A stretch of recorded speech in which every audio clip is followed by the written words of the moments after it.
Mga kapusok, binaybay at sinuyod na namin ang lugar para hanapin ang flood control project na naipatayo raw noong 2023.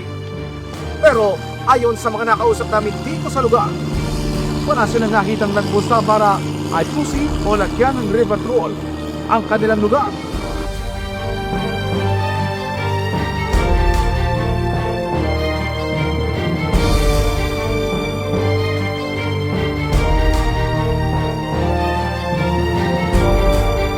Doon malapit na may kuwang yun. May tambak na yun. Maraming batong mga kuwang. Kaya minsan tumitir kayo mga tricycle doon eh. Batong pihista pa siya nakakalso. Sa sobrang tarik po kasi, nag-strike po yung gulong ko sa dulas din po ng daan.